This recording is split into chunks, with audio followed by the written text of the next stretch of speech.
আসসালামু আলাইকুম। আমাকে অনেক ভাই বলেছেন যে আমরা ফ্রিজের কোন পাওয়ারটা কোন পজিশনে রাখলে আমাদের বিদ্যুৎ বিলটি কম আসবে এবং দেখা যাচ্ছে যে আমাদের ফ্রিজটি ভালো থাকবে। তা আমরা তো অনেকে জানি না যে আমাদের ফ্রিজের আসলে কত পাওয়ার দিয়ে রাখলে ভালো হয়, কারণ আমাদের বাংলাদেশে যেহেতু দুইটি সিজনে হয়, একটি যে ঠান্ডা আর একটি হচ্ছে গরম। তা আমরা কি করি, এই আমাদের যে পাওয়ারটি আছে এই পাওয়ারটি সবসময় একই পজিশন দিয়ে রাখি, এতে করে আমাদের বিদ্যুতের বিলটি বেশি আসে এবং আমাদের কম্প্রেসারটা দ্রুত নষ্ট হয়ে যায়। এর পিছনের কারণটা কি আমি আপনাদেরকে বলছি। শীতের সময় যদি আপনি দেখা যাচ্ছে একটি পজিশনে রাখলেন, যেমন 2, এবং গরমের দিনেও 2 দিয়ে রাখলেন, কমাই দিয়ে রাখলেন, তো এখন শীতের দিনে দেখা যাচ্ছে টেম্পারেচার কম থাকে, যার কারণে আপনার ফ্রিজের সমস্যা হয় না। কিন্তু গরমের দিনে যেহেতু আবহাওয়া থাকে গরম এবং পাশাপাশি দেখা যাচ্ছে অনেক সময় লোডশেডিংয়ের ব্যবহার থাকে, তো আপনার সেই সময় ফ্রিজটি ঠান্ডা হতে সময় লাগে।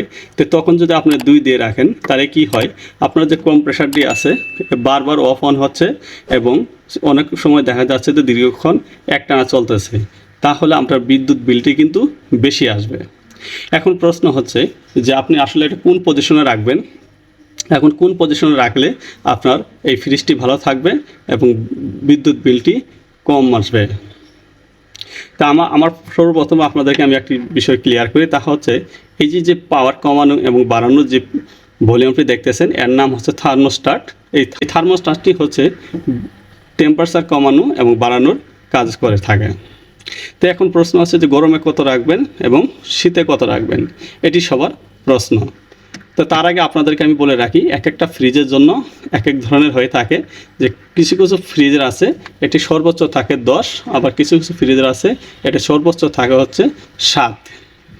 তো এখন যাদের ইয়েতে ফ্রিজের 7 দিয়ে আছে তারা কত রাখবেন, আর যাদের ফ্রিজের 10 দিয়ে আছে তারা কত দিয়ে রাখবেন। তো অবশ্যই এই বিষয়টা আপনাদেরকে আমি ক্লিয়ার করছি। তো যারা আমার চ্যানেলটি এখনও সাবস্ক্রাইব করেন নাই, সাবস্ক্রাইব করে নেবেন, আর যারা করেছেন তাদেরকে অসংখ্য ধন্যবাদ। এখন দেখাচ্ছি আপনার যে গরমের দিনে কত রাখলে ভালো হয়। আপনারা গরমের দিনে যদি আপনাদের সর্বোচ্চ পাওয়ার দেওয়া থাকে 7, তাহলে আপনারা কত দিবেন।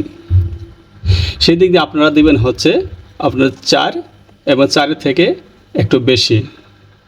কিন্তু আপনারা এটা বাড়ানোর আগে সবসময় খেয়াল করবেন এই ভলিউমটি 0 করে নেবেন। 0 করে নিয়ে কম্প্রেসারটি বন্ধ হয়ে যাবে, তারপর আস্তে করে আপনারা চালু করে দিয়ে আর 4 এবং 4 থেকে বেশি রাখবেন যদি আপনাদের এটা 7 হয়ে থাকে। এবং শীতের দিনে কত রাখবেন আমি দেখাচ্ছি আপনাদেরকে। আর যদি এটা 10 ভলিউম হয় তাহলে গরমের দিনে রাখবেন হচ্ছে 6 বা 6 থেকে একটু বেশি দিয়ে রাখবেন। এখন শীতের দিনে কত দিয়ে রাখবেন, তা হলো যাদেরটা 7 দিয়ে আছে তারা অবশ্যই এটা কমিয়ে দিবেন 2 এবং 2 থেকে একটু বেশি দিয়ে রাখবেন। আর যদি আপনার এটা 10 হয় তাহলে অবশ্যই সেটা 3 এবং 3 থেকে একটু বেশি দিয়ে রাখবেন।